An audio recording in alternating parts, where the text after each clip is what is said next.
Next topic है mixed grouping of cell.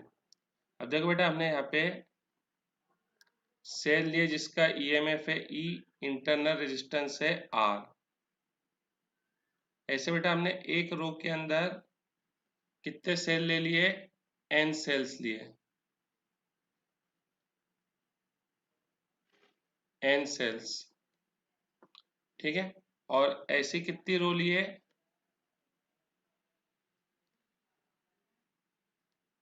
M rows लिए।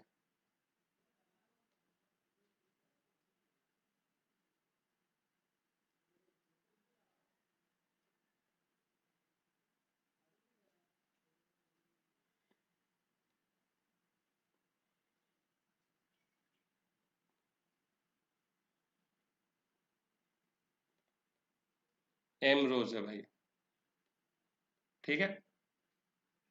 एक रो में एन सेल है, एक रो में ऐसे एन सेल्स है, तो बेटा ऐसी एम रोज है।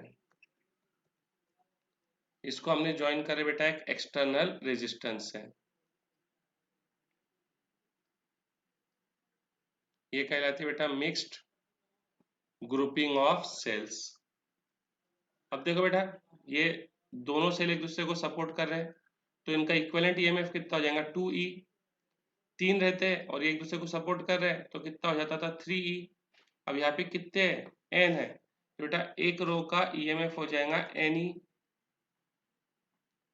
दो रेजिस्टेंस रहते तो इनका इक्विवेलेंट 2R, तीन रहते तो 3R, एन रहते तो NR। वैसा ही NE, NR, NE, NR, ठीक है। एक्सटर्नल रेजिस्टेंस R से ज्वाइंट है।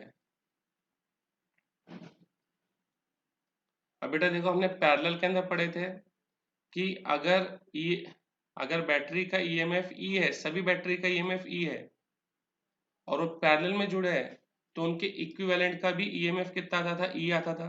ये देखो, ये देखो, ये सब आइडेंटिकल बैटरी थी, पैरेलल में जुड़ी थी, तो इनके इक्विवेलेंट का ईएमएफ भी कितना आया था? ई आया था। अब वैसे ही बेटा यहाँ पे भी सारी बैटरी क्या है? आइडेंटिकल है। देखो आइडेंटिकल है, एनी, एनी, और पैरेलल में जुड़ी है, तो इनका इक्विवेलेंट भी कितना आएगा? एन ई आएगा। अगर दो रेजिस्टेंस पैरेलल में है तो दो रेजिस्टेंस इक्विवेलेंट है, सॉरी दो रेजिस्टेंस क्या है? आइडेंटिकल है और पैरेलल में है, तो उनका इक्विवेलेंट कितना आ जाएगा? NR/2। वैसे ही अगर तीन रेजिस्टेंस है, आइडेंटिकल है, तो उनका इक्विवेलेंट कितना हो जाएगा? NR/3।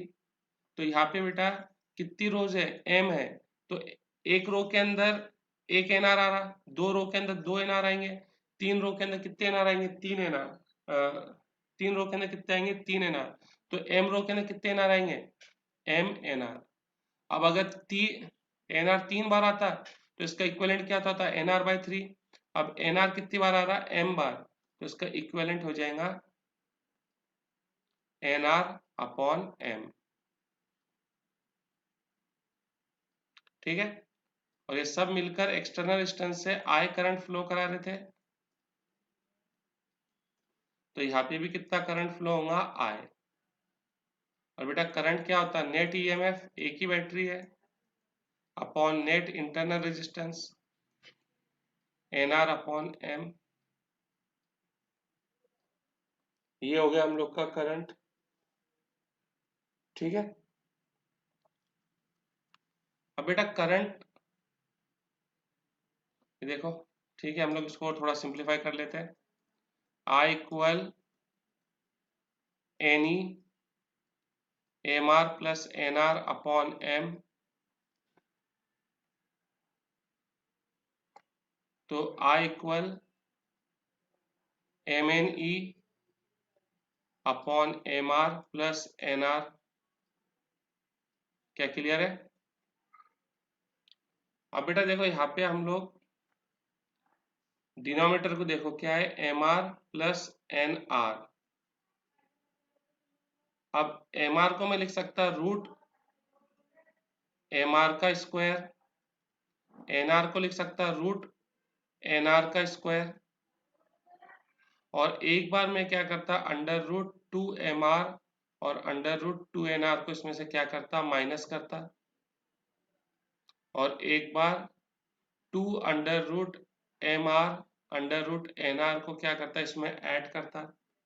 तो ये फॉर्मूला हो गया A square plus B square minus 2ab। ये किसका फॉर्मूला हो गया? तो ये हो गया a minus b whole square. ठीक है, अब देखो बेटा, ये चीज तो पॉजिटिव है और इस पे स्क्वायर है, इस पे स्क्वायर है, तो बेटा इसकी मिनिमम वैल्यू क्या रहेंगी? 0। इसकी मिनिमम वैल्यू क्या रहेंगी? 0। यानी जो करंट है बेटा, करंट मैक्सिमम कब होगा? जब डिनोमिनेटर अपनी क्या अटेन करेगा? Minimum value. और डिनोमिनेटर की मिनिमम वैल्यू के लिए इस चीज का 0 होना जरूरी है। यानी for maximum current under root mr minus under root nr क्या होना चाहिए? 0। यानी कि root mr equal root nr, दोनों साइड का स्क्वायर ले लो तो ये हो जाएगा mr इक्वल nr, यानी कि r हो जाएगा nr अपॉन m। क्या बेटा क्लियर है? तो फिर सबसे आसान तरीका कि करंट मैक्सिमम के लिए डिनोमिनेटर क्या होना चाहिए? मिनिमम। ठीक है, तो डिनोमिनेटर मिनिमम, यानी डिनोमिनेटर की मिनिमम वैल्यू कितनी हो सकती है? 0। यानी mr और nr दोनों क्या हो जाएंगे? सेम हो जाएंगे। तो r equal nr upon m। अगर नहीं तुमको इतना तामझाम याद रहा, लेकिन ये बिल्कुल सही तरीका है। डिनोमिनेटर 0 तो नहीं हो सकता, ऐसा हमने यहाँ 0 कर दिया, गलत है, लेकिन सिर्फ एक ट्रिक के जैसा याद रखने के लिए बताए थे बच्चों को। असली तरीका तो यही है कि करंट मैक्सिमम कब होगा? जब डिनोमिनेटर मिनिमम होगा। और डिनोमिनेटर मिनिमम कब होगा? जब दो नंबरों को ऐड कर रहे, दो पॉजिटिव नंबरों को ऐड कर रहे ना, तो कम से कम एक पॉजिटिव नंबर को 0 कर दो। अब ये तो 0 नहीं हो सकता, ये 0 हो सकता क्या? नहीं, ये थोड़ा ना 0 हो सकता, ये तो 0 हो सकता। तो इसके लिए हमने मिनिमम करने के लिए दो में से एक को 0 कर दिए। अब इसको नहीं कर सकते थे? हाँ, इसको कर सकते थे, क्योंकि यहाँ क्या है? माइनस है इसके लिए। ठीक है बेटा, यहाँ पे बेटा हम लोग का ये एक सब चैप्टर खत्म हुआ। न्यूमेरिकल्स करने के लिए तैयार रहो, यहाँ तक पक्का कर लो।